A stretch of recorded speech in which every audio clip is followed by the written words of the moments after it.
据台湾时报周刊报道，被视为台湾军方21世纪新3弹中最重要的武器雄风3型改良增程超音速反舰飞弹在台湾地区进行战术测评试射。从试验的相关情况来看，这种所谓的改进型雄风负3飞行时间在7分钟左右，如果以2马赫的时速来计算，那么它的射程可以到达400千米，比台湾目前已经部署的原型雄3射程150公里远上许多。雄风负3是一款超音速反舰飞弹，飞行速度 2.5 马赫，在2007年被公开。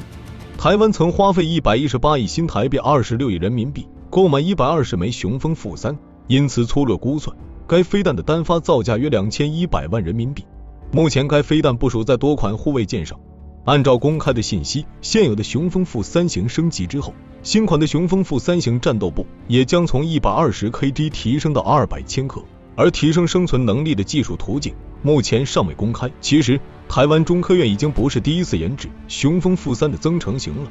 早期的雄风负3射程约130千米，目前现有的200 km 已经是在2014年进行过改进之后的版本了。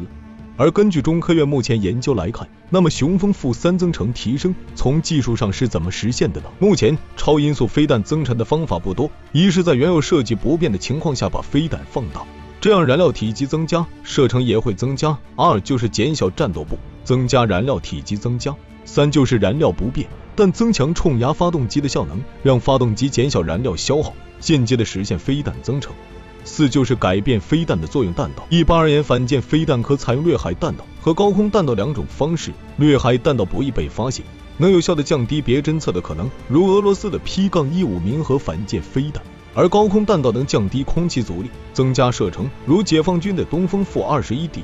改变弹道的例子也有，如俄罗斯 ZM-80-100反舰飞弹，两种弹道都可选，射程能从120千米提升到250千米。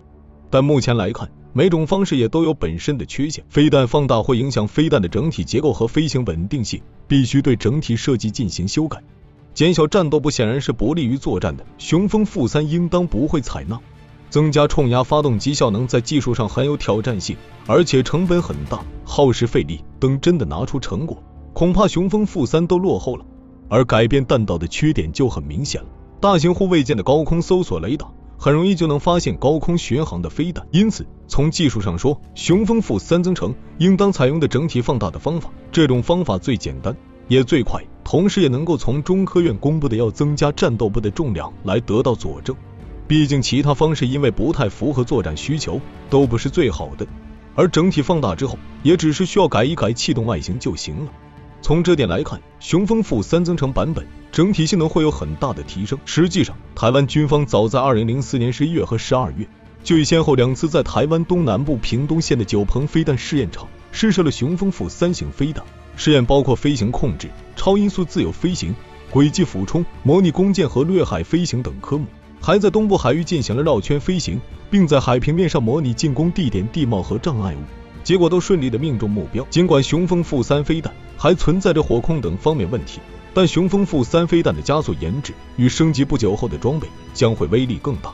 台湾当局希望能够有效地对付对方来袭的各种超音速飞弹，为此他感到原有的武器装备实在是难以满足要求。以装备部队的2型雄风舰飞弹的射程都太短，而且都是亚音速，其作战能力极其有限。所以从1996年起，台湾中山科学院又开始研发雄风负3型舰飞弹。然而在很长一段时间里，力图依靠自身的技术来研制雄风负3型舰飞弹的进展始终不大。直到美国政府宣布单方面退出反弹道飞弹条约之后，台中山科学院才有机会从美国和以色列获得了一些关键技术，从而推进了雄风负3型舰飞弹的研制进程。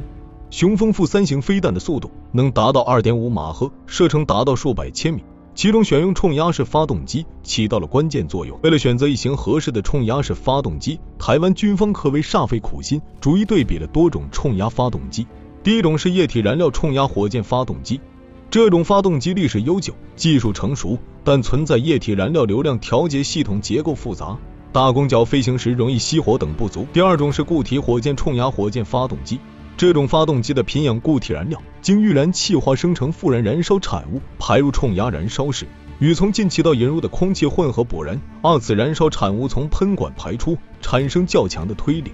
第3种是固体燃料冲压发动机，外部空气通过进气道经激波压缩后，直接引入冲压燃烧室平氧固体燃料药柱的内孔通道，经不燃室充分燃烧后从喷管排出，产生推力。这种发动机具有燃气流量调节能力，结构简单，优点和功能均有所提高。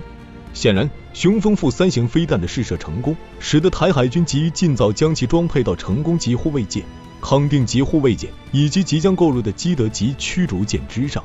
但也有说，由于雄风负3型超音速飞弹体积较大，更适合设定于岸上，而无法像现役的雄风负2型飞弹那样部署在前2级护卫舰上，所以只能将其部署在基德级驱逐舰上。但不管怎么说，雄风负3型飞弹的服役将主要有以下优点，且其作战功能有相应的提高。优点之一是抗干扰能力增强。雄风负3与雄风负2外形上的最大不同之处是，导引头鼻锥罩部分为尖锥形，能有效地降低阻力。雄风负3型飞弹的末制导采用与雄风负2型基本相似的制导方式，即主动雷达寻地加红外寻地末制导方式。此外，弹上又增加了 GPS 导航系统接收机，能够自动及时地修正导航数据，具有较强的抗电子干扰能力和地貌识别能力，命中率相对较高。优点之2是射程明显增大。雄风负3配备了擎天计划所研制的冲压发动机，采用楔形冲压进气口，无弹翼，装有4片 X 型尾翼，因此阻力十分小，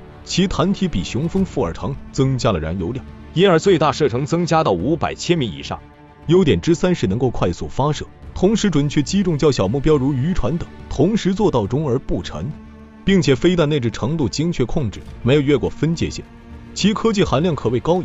那么台湾改进雄风负3反舰飞弹的目的是什么呢？其中最重要的目的是用改进型雄风负3强化防御能力。我们知道，反舰飞弹最大的优势就是速度快，在同样突防距离留给对方的防御寸间更少，对方也更难以组织多次防御。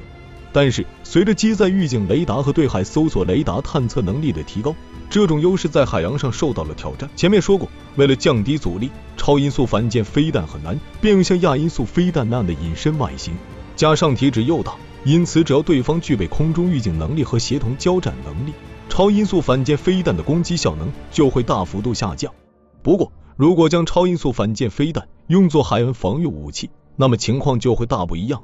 这是因为陆地的杂波远高海洋背景，即使是平常看起来很平坦的平原地区，杂波也相当于5级左右的海况。超音速反舰飞弹在近岸作战可以得到复杂地形的掩护，像近岸海岸线、岛礁、各种船只、复杂气象条件等都会降低对方雷达的探测能力。同时，反舰飞弹还可以利用复杂地形条件作为掩护，隐蔽发起攻出，进一步提高飞弹的攻击成功概率，而且还可以得到友邻防空系统的掩护，提高战场生存能力。特别是在抗登陆作战中，2栖舰艇速度缓慢且缺乏防空自卫火力，是超音速岸舰飞弹的理想攻击目标。因此，越南在变革的俄制猎豹级护卫舰上配备 KH-35E 天王星亚音速反舰飞弹，但是岸舰飞弹却配备宝石超音速反舰飞弹，就是这个原因。雄风负3的低空弹道大约足150千米，而台湾海峡的最宽处有220千米，所以其现有性能不足以封锁台湾海峡。而改进型雄风负3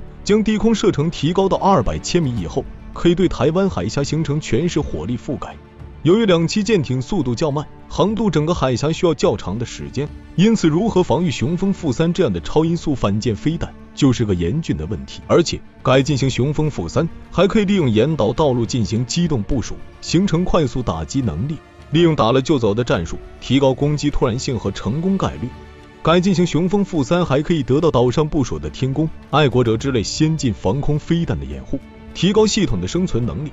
在台岛东侧，利用直升机作为中继目标探测和制导平台，可将打击范围提高到150千米以上。另外，台湾海峡还可能故意让改进型雄风负3采用高空弹道，一来是巡海舰能在预警线外发射飞弹，然后迅速撤退；二来可以与其他作战装备形成混合攻击编队，最终提高整个飞弹攻击编队的突防概率。